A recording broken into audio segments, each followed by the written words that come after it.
Hola, ¿qué tal amigos de Conexión MX? Estoy una vez más con ustedes con la ausencia de nuestro compañero Albino Córdoba, que se encuentra ausente de este país ya que fue invitado en la ciudad de Denver, Colorado, para asistir y convivir con los paisanos de aquella entidad en una serie de conferencias y pláticas de las cuales acude con mucho gusto el compañero cada vez que se lo piden de una manera altruista y sin cobrar. Solo lo apoyan con sus gastos y quizás el día de mañana ya esté aquí con nosotros. Hay que irlo a recoger al aeropuerto y ojalá llegue con bien. ¿Qué nos acontece el día de hoy y por qué estoy aquí frente a la cámara con ustedes? Y pues es el programa de tercer grado que acaba de culminar hace unos momentos, en lo cual fue invitado el señor José Antonio Mit Curibreña, y me llamó mucho la atención el formato que tuvieron el día de hoy, muy diferente al que fue de hace una semana, en el primero que hubo, que fue invitado López Obrador, en donde de una manera insidiosa lo querían sacar de sus cabales, con lo cual lo consiguieron poco, y sí lograron tener una nota que era lo que buscaban ellos, y era que despotricó en contra de 4 empresarios, de los cuales ya vieron ustedes algunos programas.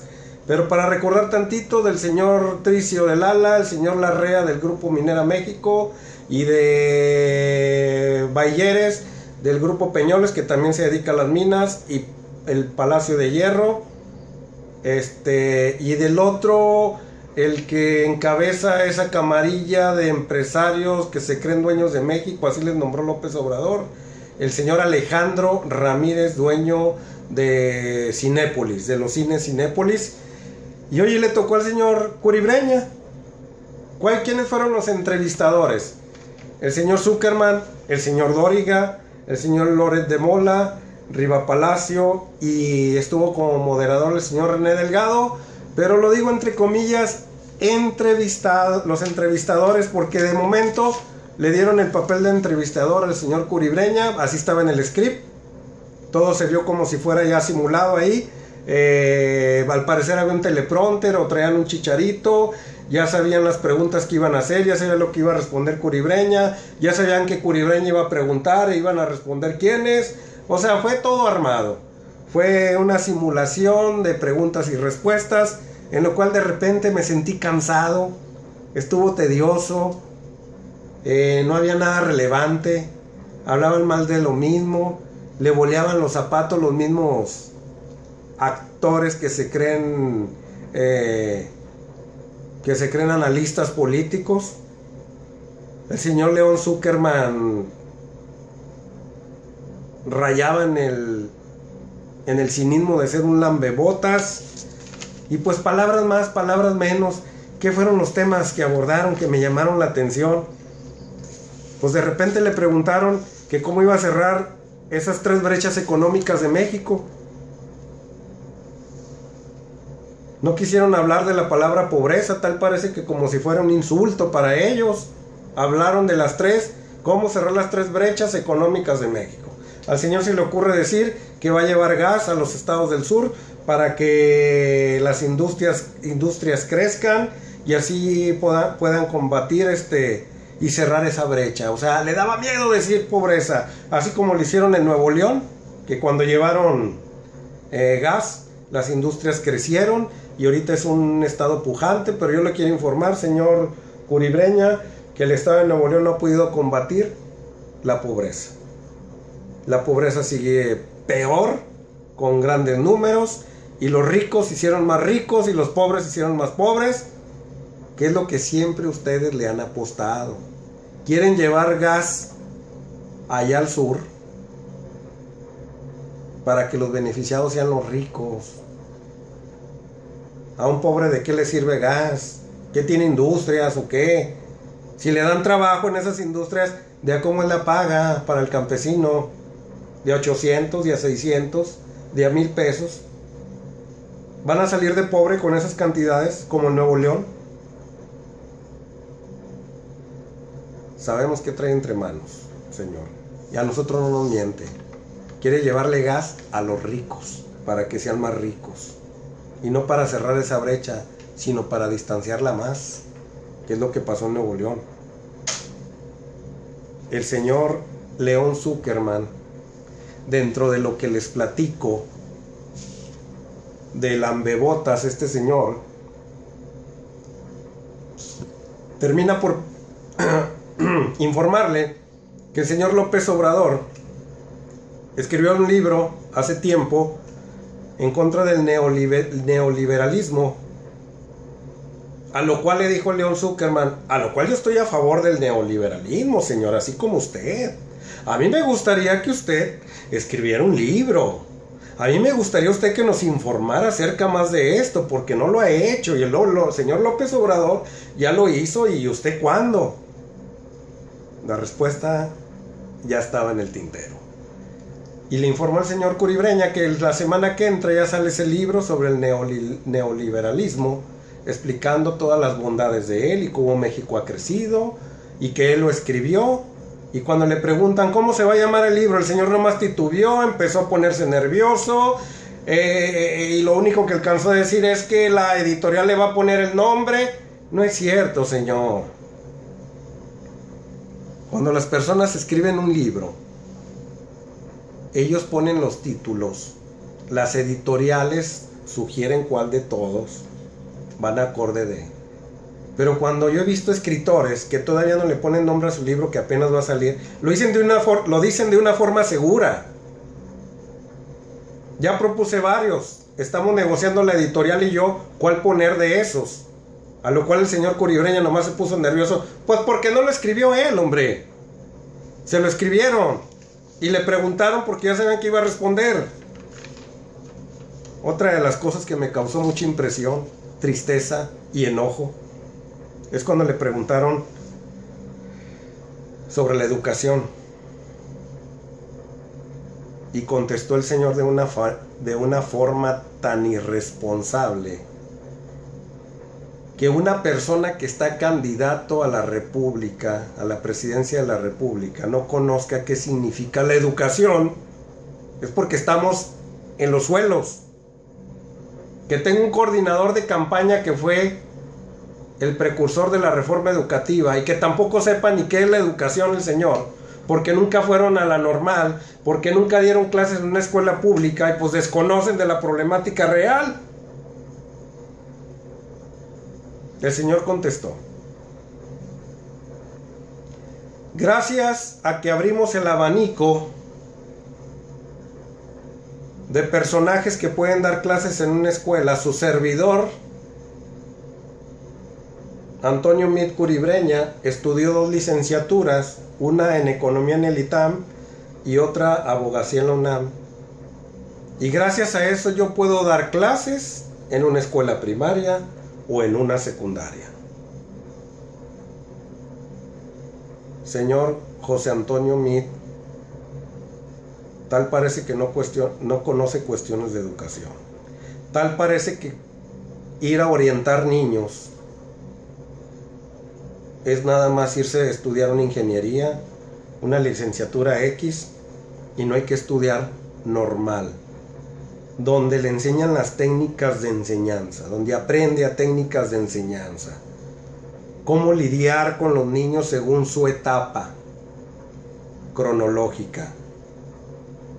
El que no conoce las etapas cronológicas de cómo piensan, qué sienten, cómo razonan, sus cambios físicos, del porqué de sus distracciones, del porqué de su hiperactividad, del porqué de ser sumisos. O sea, el que no entiende el comportamiento de los humanos en cada etapa de su vida, difícilmente podrá enseñar a esa persona a lo cual le han dado la responsabilidad de orientarlo. Conozco del tema y por eso me da tristeza y por eso me da coraje.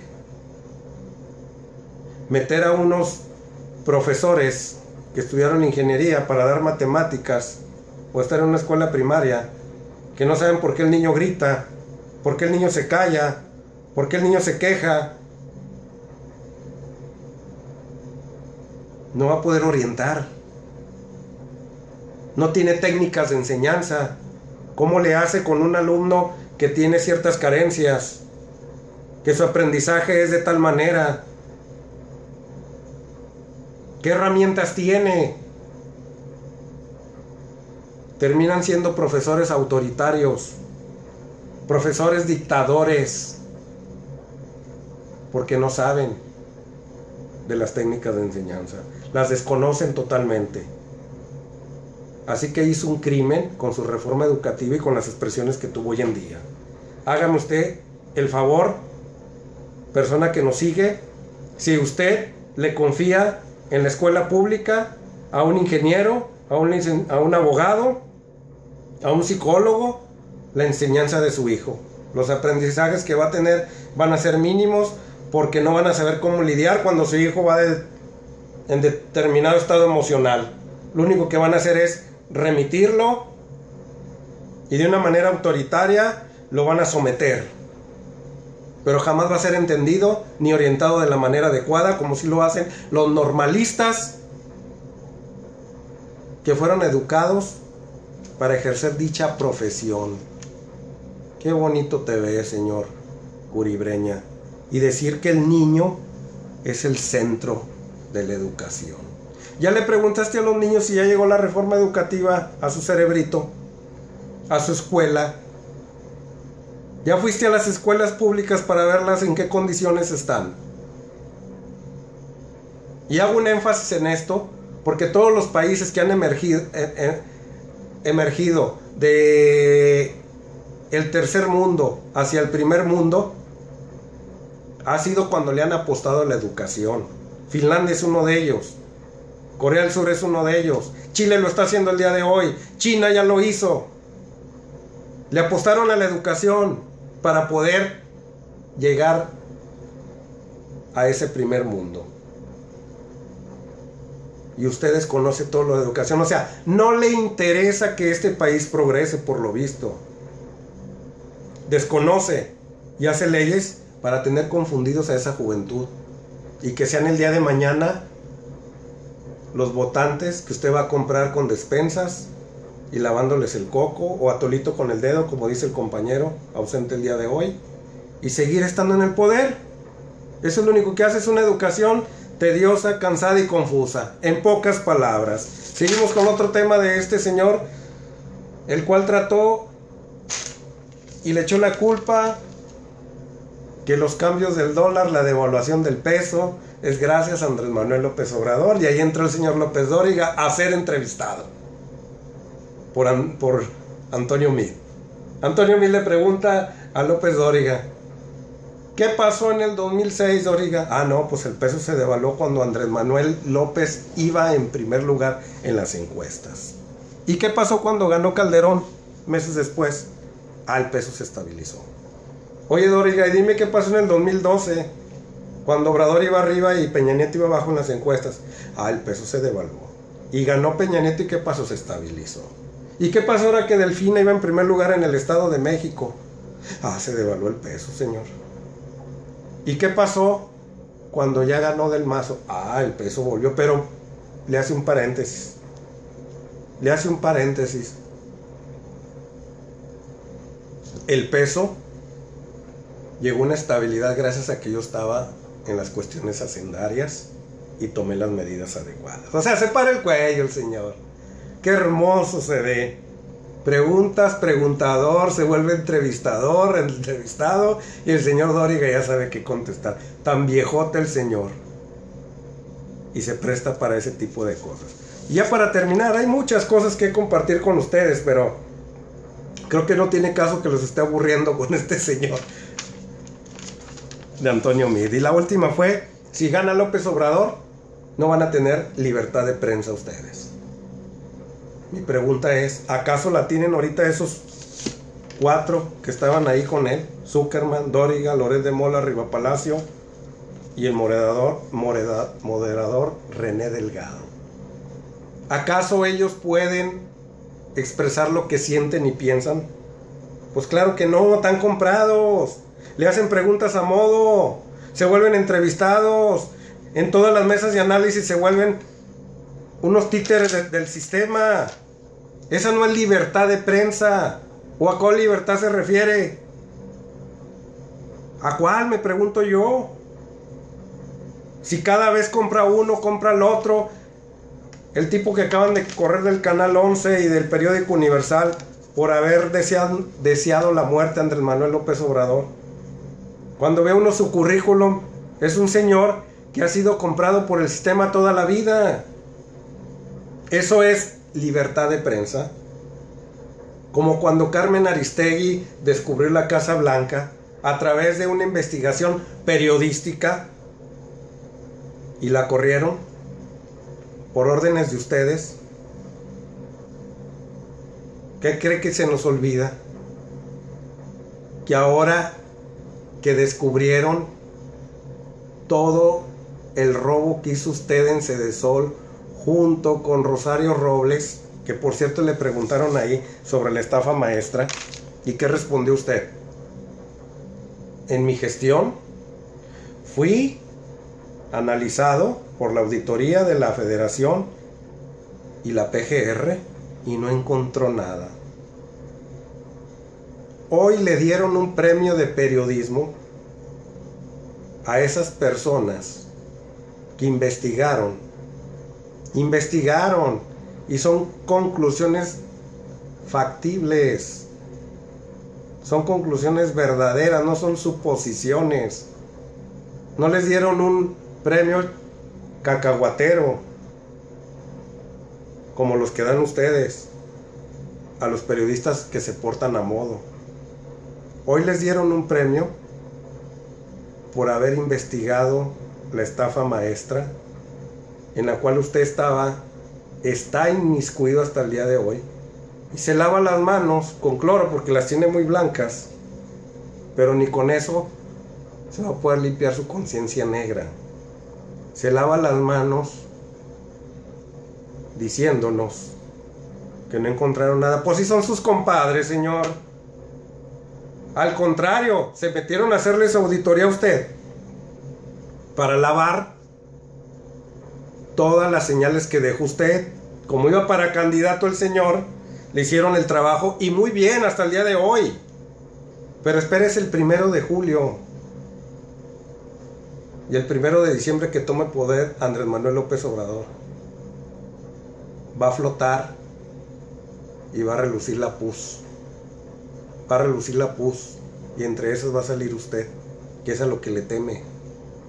Así que no nos salga con sus cuentos mochos de la estafa maestra, ni de tantas cosas que dijo ahí, que ya no voy a comentar, como se refirió a la amnistía de López Obrador. Pues ya sabemos lo que dice sobre la corrupción de Andrés Manuel López Obrador, sobre los 43 de Ayotzinapa, que solo le sesgó y no quiso tratar el tema, salió con sus rollos que son más, pero nunca quiso abordar los 43 de Ayotzinapa, pues menos los 3 de Jalisco, señor.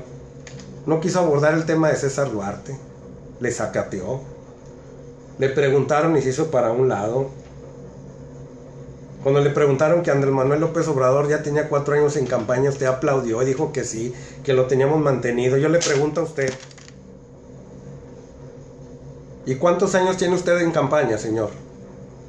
¿Qué cree que se nos olvida que hace 2 años le quitaron el candado en el Partido Revolucionario Institucional para que usted pudiera ser candidato y aceptar personas que no tenían credencial del partido? Y usted era uno de ellos. Cuando le quitaron ese candado, lo volteamos a ver a usted. Sabíamos que usted era el candidato. Y 2 años antes estuvo en Sedesol. ¿Para qué cree que lo mandaron a Sedesol? Pues para que empezara a hacer campaña.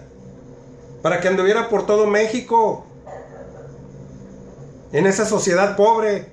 Pero como se la pasó detrás de un escritorio y mandó a Rosario Robles a repartir frijoles y papas allá en la sierra de Oaxaca, allá andaba, y usted no podía ir, señor, pues nunca conoció ese México pobre. Por eso no conoce esa palabra de pobreza, por eso no sabe ni cómo atacarla, ni la conoce, señor.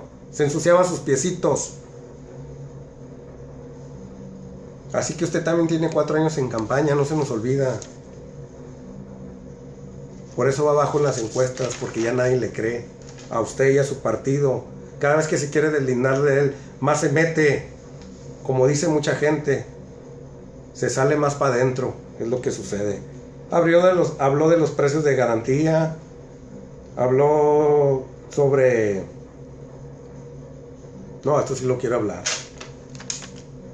El señor Zuckerman, boleándole las botas, le dice: señor, como tengo entendido, usted es un señor muy honesto, de una moral intachable. Le seguía boleando las botas. ¿Y qué opina usted de Andrés Manuel López Obrador? ¿Usted cree que va a atacar la corrupción y que no va a ser corrupto? Pues obvio que despotricó en contra de Andrés Manuel López Obrador, ¿verdad? Digo, ya no tiene caso ni hablar de tantas estupideces que estuvo diciendo el señor.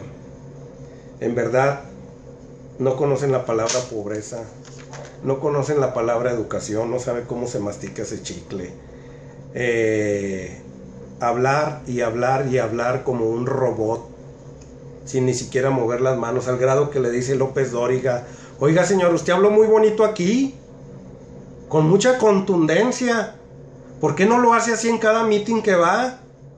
Así debería de hacerle, o sea, dándole sugerencias el señor Dóriga.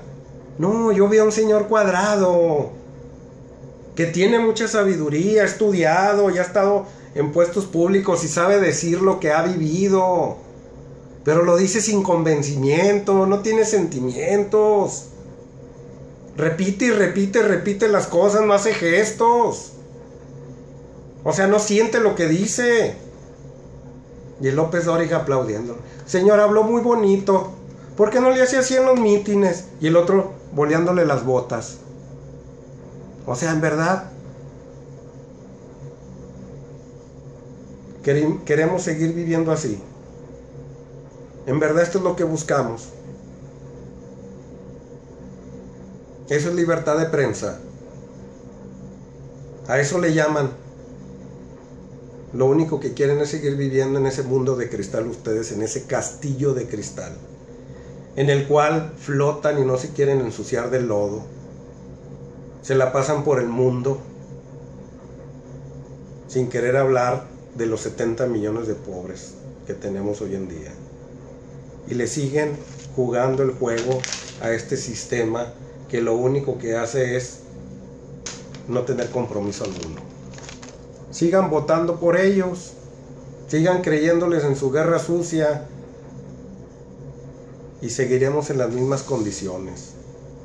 Así que por el día de hoy me despido y ya mañana está aquí el compañero Albino Córdoba y estaremos un poco más o menos en este tipo de pláticas.